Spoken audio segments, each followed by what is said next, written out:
Nothing like a healthy little dose of competition to start your day off. We out bird watching, but we're going to be doing a little bit of a competition while we're out there.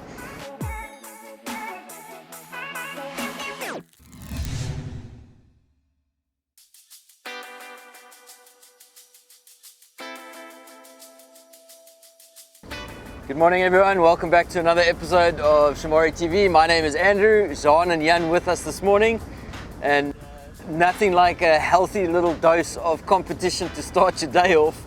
We out bird watching, but we're going to be doing a little bit of a competition while we're out there, trying to see who can identify the most birds. So I think a couple of the rules that we're going to be talking about is we need to be able to identify the bird clearly in order to claim the point. You can't identify the species more than once unless it is a very, very clear call. We won't identify off of calls because we're not going to be able to confirm that with one another. And what else?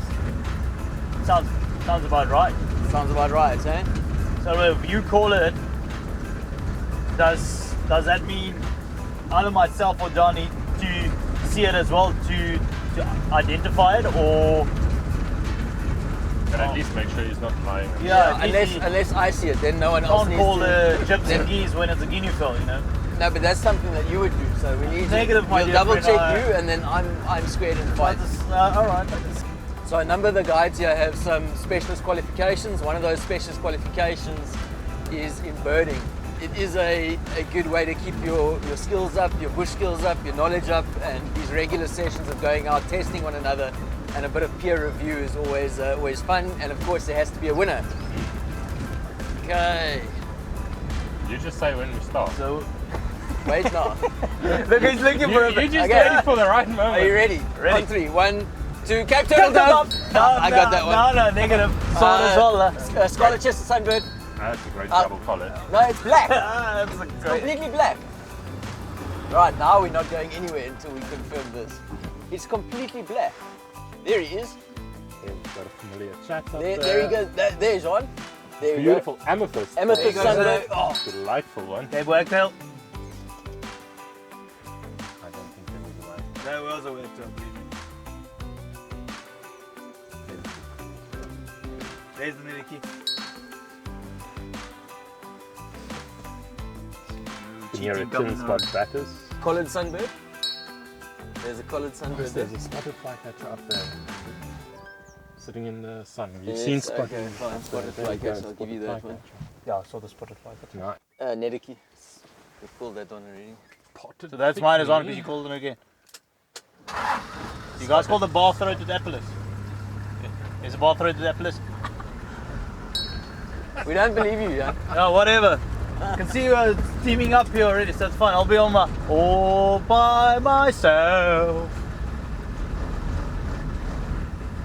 Great. So with about 900 species of birds found in South Africa, we're lucky enough to have approximately 300 on Cape Shamwari. wagtail.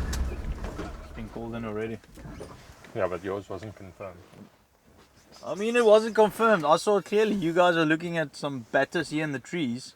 The batters was calling lower down in the river. Doesn't matter. Both of you were looking on the right. So someone like myself had If to it look wasn't onto for the that, left. we wouldn't have had that spotted flycatcher, just saying. A pearl-breasted swallow. Good one. I saw house martin yesterday, which is quite cool as well. There's a Caruprinia sitting up there on the right hand side. Barn swallow. Good. I think it's a little bit cheating because you're sitting up there with a clearer view where the canopy I is have here. no idea what you're talking Yeah, about. whatever. Jan. Can't we just go back to the workshop and take the canopy off first? So about 900 species of birds found in South Africa, approximately 300 found on Shamwari Private Game Reserve. So great area for birding and a really fun pastime.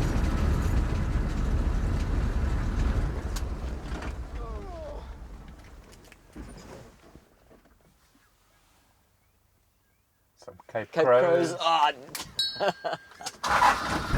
Some white-rumped swifts going past. Karoo robin.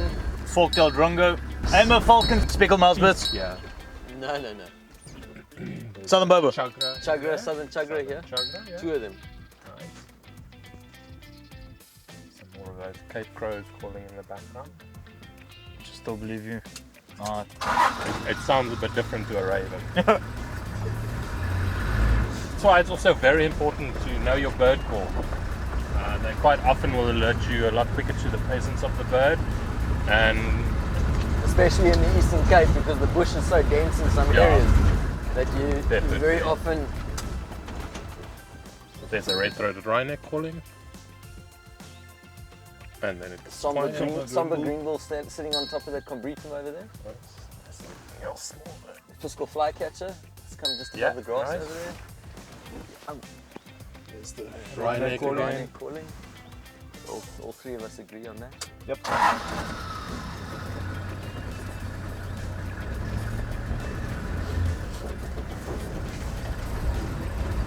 Over to Rufus today. nape block. There on the acacia. I can hear an African pipit as well. Yeah, this is where we start getting into difficult That is a territory. Rufus night lark, yeah, and then there was an African pipit doing it. I heard Guinea fowl, helmeted guinea fowls calling. No, I didn't hear that. I hear a southern bobo. Southern bobo, I've heard, yeah. That's a spring Gypsy now. geese. Gypsy geese calling. Yeah. It's okay. It's okay. You can drive now, driver. At least you're not tapping on the back of the head. yes, see that. That's the worst. In this time of the year, in a 2-hour period, a short game drive, just going out and doing some birding, you'll easily be able to get about 100, 120 different species of birds, which is quite nice. I think that's one of the great things about bird watching is when it does get quiet in the bush, and there are times where it is quiet, you're not always going to see the big numbers of antelope or big game like elephants and rhinos. Sometimes that's elusive stuff, but there's always going to be birds around. Cape sparrows. I get a bonus point there because I was busy talking. And Everybody looking, then I'll stop. it's an LBJ. There's And some then anteating chats in the back. Yep. Oh, I see. And there's the Cape sparrow there.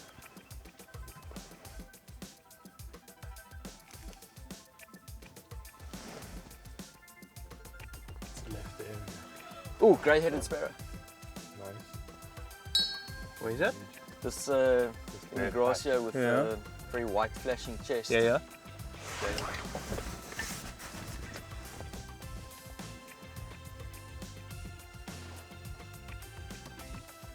Oh yeah, there it is. Like beautiful, Streaky-headed seed eater sitting on the side of the acacia here. the joys of sitting in the driver's seat. You can turn around and eat. No idea what you're talking about. Shut. What's happening there, Jan? Sit down, man. Don't flash the camera.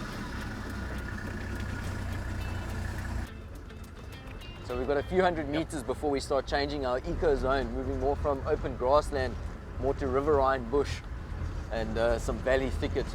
And with that changeover, also the species of birds will be changing as well. Crown plovers. Ding, ding, ding. Some nice lapwings there, Crowned lapwings. indeed. Did you say crown plover? Yeah, but we matter. did say that So- he's been birding for long enough that before you even knew about the old Doesn't names, matter. he's picked them up already. Or Andrew, what's So- Afrikaans name? My esteemed colleague over here pointed out that I got the name of the bird wrong, which depending on which bird book you're using might well be correct. So a lot of the bird names are constantly being changed and updated as more and more genetic material comes to light and research comes to light, and it proves one bird's closer to another, or there's enough genetic variation to create its own species, all of that type of stuff. So there's constant updating. Fish eagle, African fish Yeah, eagle. nice. Good spot. That is actually a good spot. I caught it. The sunbird. Grounded a kingfisher. Yay! Hey, whoa, whoa, whoa! The cameraman. And then we made too much noise and it got startled. My nose. So the reserve team just got one. The reserve team.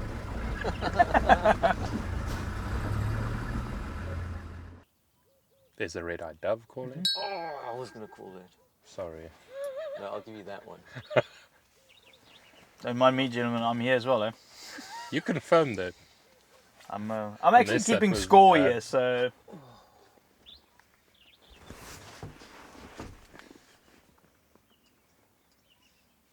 There's the oxpeckers calling, red-billed oxpeckers. yeah, that. Yeah, a red-faced mousebirds. No, that's the. Not the Let's call kingfisher. it a kingfisher.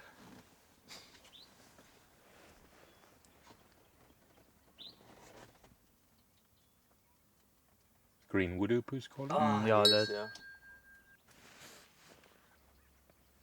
I can hear the white-fronted For right bee from eaters. beat eaters, yeah. He's coming to the top there.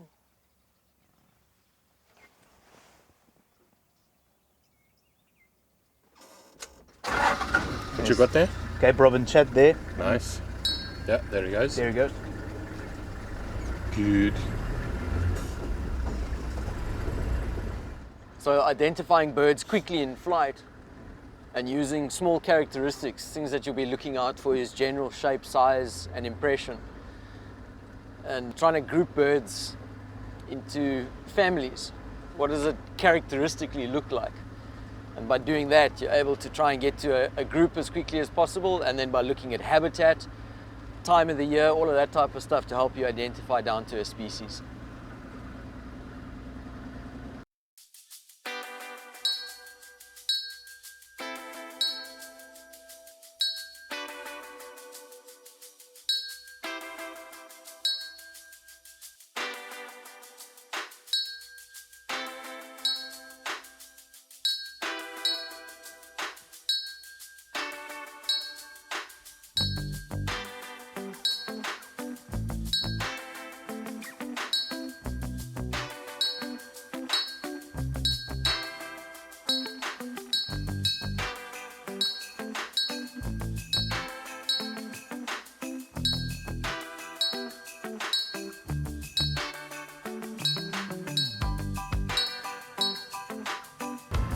So we just come off a coffee break now. There was a beautiful big Marshall eagle circling above us. The guys were looking too much in the bottom of their coffee mugs there, so I got that one. Did manage to hear a nice yellow-breasted atlas calling in the distance as well. And Circumstantial at best. a emerald spotted wood dove as well. What? Yep, Yeah, it was calling down that way. definitely. Someone was too deep in his coffee mug. Eh? Exactly. The crunch of the rust. If we are super lucky, we'll get that scaly-throated honey guy Yeah. calling here. There's But the we need green to see wooded it. who's busy moving through the bushes there. Is it Black-headed oriole. There's a greater double-collared sunbird. So this is actually quite a nice bird party over here, just in this little tiny little area over here. There's probably about 20 different species of birds, all busy moving together, busy feeding. Different birds, different species, different feeding habits, utilizing different food sources. One disturbs the next lot of food, or so obviously not for competition or competing necessarily for the same food source. So we get this massive movement of birds like that. And that's also one of the important things where we have a lot of these thickets, and if you're birding in the forests, find yourself a bird feeding party, stop there and spend a bit of time, because you're going to find a lot of cool stuff coming and going. Oh, puffback shrike. Yeah, I got it. Old name, but blackback puffback. Puffback shrike. Afrikaans, they call it a sneeuwbal. Absolutely beautiful. When it calls and does its display, he's got this back crest that fluffs up, and the whole bird looks like a fluffy white snowball. Absolutely beautiful. Is he moving through the bushes over there? What was that? Cape weaver. There's a dog-backed weaver as well. Well, I've seen it. So they were the. Ek sien hom. Mhm. But I see. I can see the puffback as well. Nice dog-back weaver there. Oh, so we're getting down now. No, stay there. So now we're getting down, gentlemen. This forest environment is quite cool because this is a place where we will often see turacos, Meisner turacos. We'll see crowned hornbills, scaly-throated honey guides. A lot of your very much indicator species for your forest biome found throughout this area here. Is obviously quite a challenge because they either move quite fast in this thick vegetation, so a lot of the identification comes off of calls and knowing the calls. So there's definitely strengths and weaknesses with bird watchers. I can't even sing happy birthday. I'm really bad at music. I'm very tone deaf. So bird sounds for me are quite difficult, whereas like Jean is spot on with his bird calls. I'm visually very quick to identify birds, so that's my strong point. So it's always good going out with guys with strengths and weaknesses, and you know, that's how you learn. Recently only started about actively birding probably about a year and a half ago, and I'm very pleased with myself. Always was interested in birds, but it never just triggered it. You know, I would be driving, I would see a bird and it's a dove or a hardy dove, and obviously John was every single day, let's go do birding. Andrew, Jan, let's go do birding. And eventually I started getting more into it.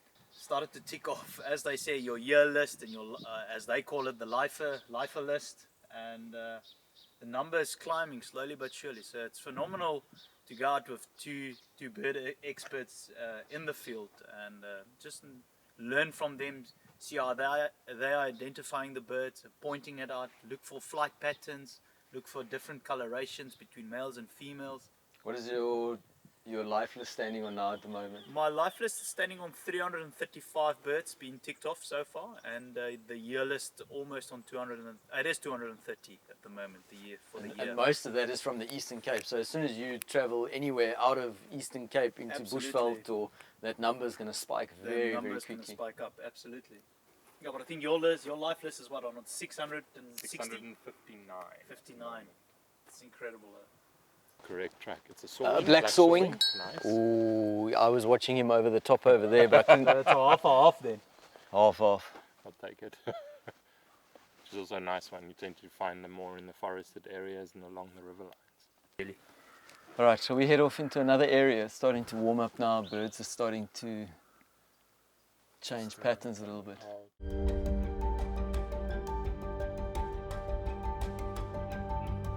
White-necked raven flying there. And a black-headed heron at the head. Jackal buzzards. Dock-cap bulbul. Called it first. Good. You were still like on the. I was having a conversation. Half. I was having a conversation, an intelligent conversation. Where I spotted the dark-capped bulbul flying. Yeah, but I called it first. I finished off my conversation. But I finished the sentence saying dark-capped bulbul. You were still on dark when I said bulbul. Redneck Franklin. Redneck spurfowl, sorry, ran across the road. A first fowl. Let's try that one again. Terrible word you used there. Andrew. Is a spotted eagle owl? Nice, yep. No, there it's sitting. They're in the truck behind us. Harida ibis. All right, guys, that was a lot of fun this morning. We've only been out for like an hour and a half. That wasn't a bad tally. Let's head back to the ranger's office, tally up the score, and we'll see you guys just now. Alrighty guys, so we went out for a birding session the other morning, not even an hour out in the bush, and it was in preparation for Global Birding Big Day, which is happening tomorrow. It was an absolute blast. It took a couple of days for our producer and cameraman just to muddle through what we did in order to get some scores right. It was quite interesting, not a massive amount of birds, just for the little time we were out there, but it was good enough. We have some interesting scores. We got a 23, we got a 34 and a 35. And after some verification calls from our producer there, we've come out. Jan, you're on 23. Unfortunately. Jean, you were the winner on 35, and I got 34. There was one or two contentious calls in there, but we're going to let that slide for today. So go and give us a like. Give us a thumbs up. And subscribe. Awesome session. Good to have you guys joining us, and hopefully we see you soon.